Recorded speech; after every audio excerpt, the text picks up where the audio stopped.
आज मैं आपको पढ़ाऊंगा साइलेंट के। यहाँ पर एक शब्द है नो और दूसरा शब्द भी है नो, लेकिन दोनों में अंतर क्या है? इस शब्द में लिखा है के और के का उच्चारण नहीं हो रहा है।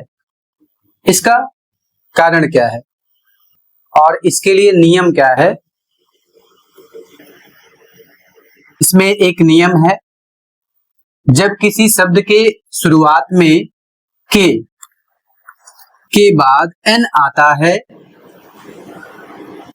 तो के बिल्कुल साइलेंट हो जाता है। यहां पर उदाहरण के माध्यम से देखिए, यहां लिखा है के एन डबल ई और इसका उच्चारण होगा नी। बहुत से लोग क्या करते हैं, के का उच्चारण कर देते हैं, जबकि के अक्षर का उच्चारण नहीं करना है।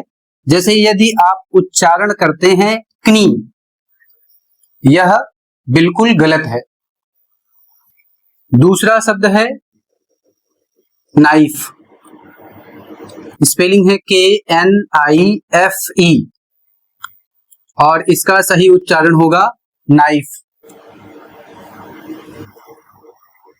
यदि इसका उच्चारण कनाइफ करते हैं, का बोलते हैं, तो आप बिल्कुल गलत पढ़ रहे हैं। अगला शब्द है नो। बहुत से लोग समझ नहीं पाते हैं कि नो नो दोनों एक जैसा पढ़ा जाता है। इसका कारण क्या है? इसका कारण है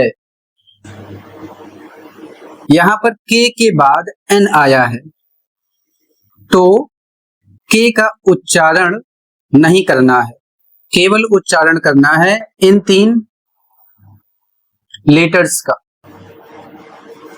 जैसे इसका सही उच्चारण होगा नो। यदि आप पढ़ते हैं कनो या फिर कनऊ, तो आप गलत पढ़ रहे हैं। अगला शब्द है निट, के एन आई टी, निट सही उच्चारण होगा कनिट का। यदि आप उच्चारित करते हैं तो आप गलत पढ़ रहे हैं। अगला शब्द है नील,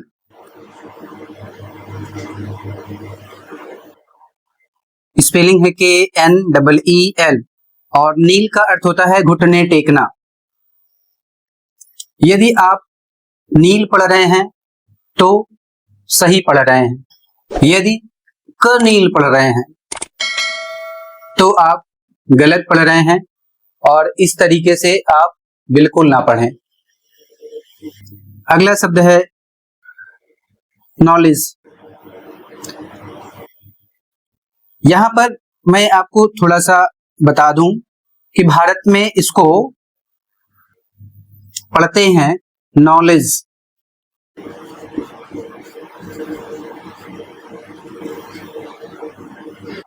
जबकि इसे सही रूप से, प्रोफेशनल रूप से नॉलेज पढ़ा जाता है।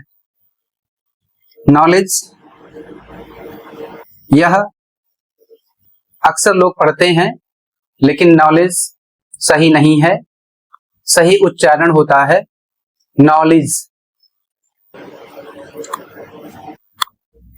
यदि आप पढ़ते हैं नॉलेज का उच्चारण करते हैं तो आप गलत पढ़ रहे हैं। इंग्लिश सीखना क्यों जरूरी है? उसको याद कैसे करेंगे? तो याद करने का सिंपल सा तरीका है, के एन से यदि शब्द शुरू होता है तो वहां पर के हमेशा साइलेंट हो जाएगा। के एन, केवल आपको इन दो अक्षर को याद रखना है कि के के बाद एन आता है तो के साइलेंट हो जाता है। बहुत समय पहले के का उच्चारण होता था, लेकिन धीरे धीरे लोग के को इग्नोर कर दिए। 600 या 700 साल पहले लोग के का उच्चारण करते थे, लेकिन अब नहीं करते हैं, क्योंकि बोलने में के बहुत अटपटा लगता था, इसलिए के बोलना लोग छोड़ दिए। लेकिन शब्द की स्पेलिंग नहीं बदली, तो इस वजह से इसमें एक नियम बना, के और एन, के बाद एन आता है तो बिल्कुल साइलेंट हो जाएगा, कोई अपवाद नहीं है। जो सबसे अच्छी बात है